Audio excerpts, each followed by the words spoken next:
तो आइए आज बात करते हैं भारत और यूएई के दरमियान जो हाल ही में मैच हुआ उस पर एक रिपोर्ट आई है। हमारे पास एक मुख्तसर सा इक्तबास है जो भारत की आप कहें कि जबरदस्त कारकर्दगी दिखा रहा है। आज का मकसद सिर्फ स्कोर जानना नहीं बल्कि ये समझना है कि भाई भारत ने इतनी बड़ी इतनी जामे फतह कैसे हासिल की। हम खास तौर पर देखेंगे कि कौन से खिलाड़ी नुमाया रहे और मैच के वो कौन से खास लम्हे थे जिन्होंने खेल का रुख ही बदल दिया। तो चलें इस दिलचस्प मैच की तफसीलात में जरा गहराई में उतरते हैं। जी बिल्कुल। ये वाकई एक अहम मैच लगता है। और इस तरह की जो रिपोर्ट्स होती है ना, वो हमें सिर्फ स्कोर से आगे देखने में मदद देती हैं। मतलब हम समझ सकते हैं कि मैदान में असल में क्या हिकमत अमली चल रही थी, खिलाड़ियों पर प्रेशर कैसा था और कौन से ऐसे पॉइंट्स थे जो आप कहें फैसला कन साबित हुए। ये सिर्फ एक स्कोर कार्ड नहीं होता, ये एक पूरी कहानी होती है। सही। तो रिपोर्ट शुरू होती है यूएई की बैटिंग से और लिखा है कि शुरुआत कुछ ऐसी बुरी नहीं लग रही थी, लेकिन फिर जल्दी ही आप कहें कि नक्शा बदल गया। रिपोर्ट के अल्फाज कुछ यूं हैं, ओहो, शुरुआत तो ठीक लग रही थी, लेकिन देखते ही देखते भारतीय गेंदबाजों ने पूरा शो लपेट दिया। तो ये तब्दीली काफी तेजी से आई, ऐसा लग रहा है। हाँ, देखें, वनडे या टी20 क्रिकेट में अक्सर ऐसा ही होता है। एक अच्छी पार्टनरशिप बन रही होती है और फिर अचानक पता नहीं चलता एक या दो विकेटें गिरती हैं और पूरी टीम प्रेशर में आ जाती है। यहाँ ये देखना अहम है कि ये जो शो लिपेटना था, ये शुरू कैसे हुआ? मतलब कौन सा खिलाड़ी था जो इस तब्दीली का बायस बना? बिल्कुल यही सवाल है और रिपोर्ट में इसका जवाब बड़ा वाज़ेह है, कुलदीप यादव। उनकी बॉलिंग को तो सीधा सीधा जादू कहा गया है। लिखा है, कुलदीप यादव जनाब आज तो जादू कर गए, 4 विकेट सिर्फ 7 रन्स में। शाबाश लड़के, ये तो मतलब वाकई हैरानकुन आदादो शुमार है। 7 रन देकर 4 विकेटें, ये नाकाबिले यकीन है। हम्म, ये वाकई गैर मामूली कारकर्दगी है। सिर्फ 7 रन देकर 4 विकेटें लेना एक किसी भी फॉर्मेट में किसी भी बॉलर के लिए ख्वाब जैसा है। इससे न सिर्फ कुलदीप की महारत का अंदाजा होता है, बल्कि ये भी पता चलता है कि वो बल्लेबाजों पर किस कदर हावी थे। क्या रिपोर्ट में कुछ इस बारे में है कि कौन सी गेंदें ज्यादा तंग कर रही थीं, लेग स्पिन थी, कुगली थी, कुछ अंदाजा? रिपोर्ट इतनी तफसील में तो नहीं जाती, लेकिन जिस तरह बल्लेबाजों की हालत बयान की गई है ना, उससे अंदाजा होता है कि वो बिल्कुल समझ नहीं पा रहे थे। आगे एक जगह जिक्र है कि बल्लेबाज राह भटक गए थे, लेकिन सिर्फ कुलदीप ही नहीं थे, एक और बॉलर का भी अहम किरदार था। अच्छा, वो कौन थे? क्योंकि ऐसी तबाही आमतौर पर ये एक मिलीजुली कोशिश होती है, कोई एक अकेला नहीं करता। जी, रिपोर्ट में शिवाम डूबे का नाम लिया गया है। लिखा है, और साथ ही शिवाम डूबे ने भी 3 शिकार करके कहानी खत्म कर दी। तो कुलदीप की 4 और डूबे की 3 विकेटें, यानी कुल 7 विकेटें तो इन 2 बॉलर्स ने ही ले ली। ये तो तकरीबन पूरी टीम हो गई। ये बहुत दिलचस्प कॉम्बिनेशन है। कुलदीप यादव वो कलाई के स्पिनर हैं, रिस्ट स्पिनर, जो अपनी वैरायटी और टर्न से परेशान करते हैं, और दूसरी तरफ शिवम डुबे जो मीडियम पेस बॉलिंग करते हैं। तो ये जो स्पिन और मीडियम पेस का मिक्स था, ये अक्सर बल्लेबाजों के लिए मुश्किल पैदा करता है, क्योंकि उन्हें रफ्तार और लाइन लेंथ में फर्क का सामना करना पड़ता है। ऐसा लगता है कि इस मैच में ये हिकमत अमली बहुत ही कामयाब रही। इतनी कामयाब कि पूरी यूएई की टीम सिर्फ 57 रन्स बनाकर आउट हो गई। ये स्कोर देखकर तो सच में यकीन करना मुश्किल है। रिपोर्ट में तमाशाइयों के रिएक्शन का भी जिक्र है। यूएई की टीम सिर्फ 57 पर आउट और ये तमाशाई अभी भी यकीन नहीं कर पा रहे। ये वाकई एक, आप कहें कि शॉकिंग परफॉर्मेंस थी। बिल्कुल। इंटरनेशनल क्रिकेट में 57 पे ऑल आउट हो जाना ये बहुत ही कम देखने को मिलता है। ये कई चीज़ों की तरफ इशारा करता है। एक तो जाहिर है भारतीय बॉलर्स की गैर मामूली कारकर्दगी और डिसिप्लिन। दूसरा, यूएई के बल्लेबाजों पर शदीद दबाव, शायद वो शुरू में विकेट गिरने के बाद संभल ही नहीं पाए। और तीसरा, हो सकता है पिच से भी बॉलर्स को कुछ मदद मिली हो। लेकिन बुनियादी तौर पर यह भारतीय बॉलर्स की महारत और कप्तान की अच्छी हिकमत अमली का नतीजा लगता है। इस तरह के कम स्कोर ये नफसियाती तौर पर भी मुखालिफ टीम को बहुत तोड़ देते हैं। अब आते हैं मैच के दूसरे हिस्से पर। भारत का हदफ का ताक़ुब, सिर्फ 58 रन्स का हदफ। रिपोर्ट इसे बड़े मजे से बयान करती है। भाई इतना छोटा हदफ जैसे सुबह का नाश्ता। इससे अंदाजा होता है कि हदफ को कितना आसान समझा जा रहा था। हाँ, बज़ाहिर तो ये बहुत आसान लगता है, लेकिन देखें क्रिकेट में छोटे हदफ का पीछा करना कभी-कभी मुश्किल भी हो जाता है। टीमें अक्सर गैर ज़रूरी तौर पर मोहतात हो जाती हैं या फिर कभी-कभी ज़्यादा ही पुरएतमाद होकर लापरवाही में विकेटें गंवा देती हैं। तो देखना यह है कि भारतीय बल्लेबाजों ने इस सूरत-ए-हाल को कैसे हैंडल किया। क्या वो मोहतात खेले या पुरएतमाद थे? रिपोर्ट के मुताबिक तो वो बहुत पुरएतमाद थे। लिखा है, ओपनर्स आए, स्टाइल मारा और गेंद को चारों तरफ बिखेर दिया। ये अल्फाज तो साफ बता रहे हैं कि उन पर कोई दबाव नहीं था, बल्कि वो पूरी तरह से हावी होकर खेल रहे थे।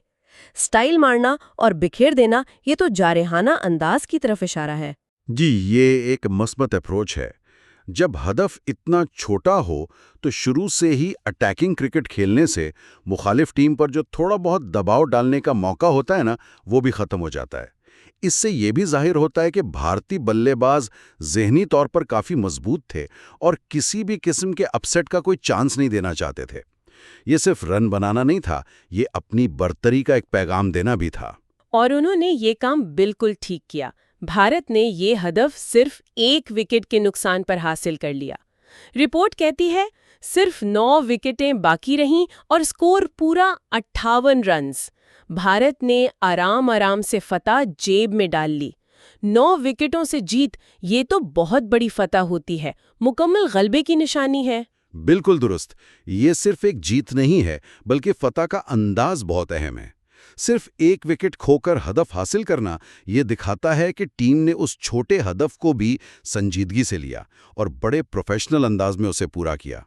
कोई जल्दबाजी नहीं, कोई गैर ज़रूरी रिस्क नहीं लिया। ये मैच्योरिटी की निशानी है। इससे टीम का एतमाद और बढ़ता है। रिपोर्ट में कुछ खास लम्हात का भी जिक्र है जिन्होंने मैच को यादगार बनाया। कुलदीप यादव के स्पेल के बारे में एक बड़ा दिलचस्प जुमला है। कुलदीप के स्पेल में तो बैट्समैन ऐसे घूम रहे थे जैसे राह भटक गए हों। ये मंजरकशी तो कमाल की है। हाँ, ये वाकई एक ज़बरदस्त तशबीह है। इससे अंदाज़ा होता है कि कुलदीप की गेंदें कितनी घूम रही थीं या उनकी वैरायटी कितनी मौसर थी कि बल्लेबाज बिल्कुल बेबस नज़र आ रहे थे। जब बॉलर इस तरह हावी हो जाए तो वो न सिर्फ विकेटें लेता है, बल्कि रन्स बनाने की रफ्तार को भी आप कहें कि बिल्कुल रोक देता है। ये नफसियाती तौर पर बल्लेबाजों को बिल्कुल तोड़ देता है। फिर शिवाम दुबे के एक ओवर का खास जिक्र है। शिवाम दुबे का ओवर, एक के बाद एक विकेट, पूरे हुजूम ने खड़े होकर तालियां बजाईं।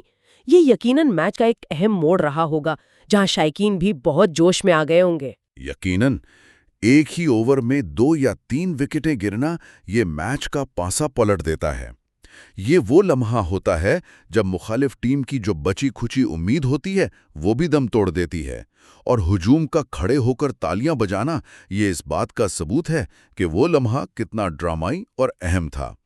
इससे न सिर्फ बॉलर का हौसला बढ़ता है, बल्कि पूरी टीम में एक नई एनर्जी आ जाती है। और एक और दिलचस्प बात, जब भारतीय बल्लेबाज हदफ का ताक़ुब करने आए तो उनकी आमद का मुवाजना फिल्म से किया गया है। और आखिर में भारतीय बैट्समैनों की एंट्री, जैसे फिल्म का हीरो आखिर में आकर विलन को हरा दे। ये काफी ड्रामाई अंदाज है बयान करने का। हाँ, ये थोड़ा फिल्मी जरूर है, लेकिन देखें क्रिकेट मैच की भी अपनी एक कहानी होती है, तो इस लिहाज से ये तशबीह बुरी नहीं लगती। बॉलर्स ने, खास तौर पर कुलदीप और डुबे ने, गोया विलन यानी मुश्किल सूरत-हाल या मुखालिफ टीम की बैटिंग को कमजोर कर दिया। और फिर हीरो यानी भारतीय बल्लेबाज आए और उन्होंने आखिरी ज़र्ब लगाकर कहानी मुकम्मल कर दी। ये जाहिर करता है कि किस तरह टीम के मुख्तलिफ शोबे मिलकर काम करते हैं फतह हासिल करने के लिए। गेंदबाजों ने बुनियाद रखी और बल्लेबाजों ने इमारत मुकम्मल की। तो आखिर में रिपोर्ट पूरी कहानी का निचोड़ पेश करती है। जी हजरात, कहानी मुख्तसर ये है, यूएई का टोटल 57, भारत का जवाब 58-1। ये आदाद-ओ-शुमार ही खुद सब कुछ बता रहे हैं। सही कहा। ये आदाद-ओ-शुमार किसी वजाहत के मोहताज नहीं। ये मुकम्मल तौर पर यकतरफा मुकाबले की तस्वीर पेश करते हैं। 57 ऑल आउट और जवाब में 58 सिर्फ 1 विकेट पर।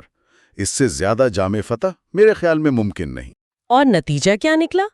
मैच का नतीजा, भारत की शानदार 9 विकेटों से फतह। रिपोर्ट का इख्तिताम भारतीय कप्तान सूर्या कुमार यादव के तासुरात पर होता है। क्या बॉलिंग, क्या बैटिंग और क्या कप्तानी! सूर्य कुमार के चेहरे पर मुस्कुराहट सब कुछ बयान कर रही है। एक कप्तान के लिए इससे ज्यादा इत्मीनान बख्श और क्या हो सकता है? बिल्कुल। एक कप्तान की सबसे बड़ी कामयाबी यही होती है कि उसकी टीम एक यूनिट के तौर पर परफॉर्म करे। जब बॉलर्स अपना काम करें, बल्लेबाज जिम्मेदारी निभाएं और फील्डिंग भी अच्छी हो, जिसका जिक्र रिपोर्ट में नहीं है, लेकिन इतने कम स्कोर में यकीनी तौर पर उसका भी किरदार होगा, तो कप्तान के चेहरे पर इत्मीनान की मुस्कुराहट आना बिल्कुल फितरी है। ये मुस्कुराहट सिर्फ इस मैच की जीत की नहीं, बल्कि शायद टीम की मजमूई तैयारी और सलाहियत पर इत्मीनान की भी अक्कास हो सकती है। तो अगर हम इस पूरी बहस का खुलासा करें तो इस रिपोर्ट से ये बिल्कुल वाज़ेह है कि भारत ने मुत्तहिदा अरब इमारात के खिलाफ एक इंतहाई, आप कहें कि गालिब कारकर्दगी दिखाई। कुलदीप यादव ने अपनी जादुई बॉलिंग से 4 विकेटें लीं और शिवम दुबे ने 3 विकेटों के साथ उनका भरपूर साथ दिया, जिसके नतीजे में यूएई सिर्फ 57 रन्स पर ढेर हो गई। ये लम्हात, खास तौर पर कुलदीप का वो स्पेल और डूबे का वो ओवर जिसमें विकेटें गिरीं, मैच के फैसलाकुन मोड़ साबित हुए। उसके बाद भारतीय ओपनर्स ने, जिन्हें रिपोर्ट में फिल्म के हीरो कहा गया, बहुत ही पुरएतमाद अंदाज में खेलते हुए सिर्फ 1 विकेट के नुकसान पर हदफ हासिल कर लिया और आराम आराम से, जैसे कहा गया, 9 विकेटों की बड़ी फतह यकीनी बनाई। और कप्तान सूर्य कुमार यादव की मुस्कुराहट वो इस मुकम्मल टीम परफॉर्मेंस का बेहतरीन सबूत थी। आपने बिल्कुल सही खुलासा किया। ये एक मुकम्मल और जामे फतह थी, जिसमें भारत ने खेल के हर शोबे में वाज़ेह बढ़तरी दिखाई। किलीदी खिलाड़ियों, खुसूसन बॉलर्स ने वाकई गैर मामूली कारकर्दगी का मुजाहरा किया। लेकिन इस तरह की जो यकतरफा फतुहात होती हैं ना, वो एक दिलचस्प सवाल भी पैदा करती हैं।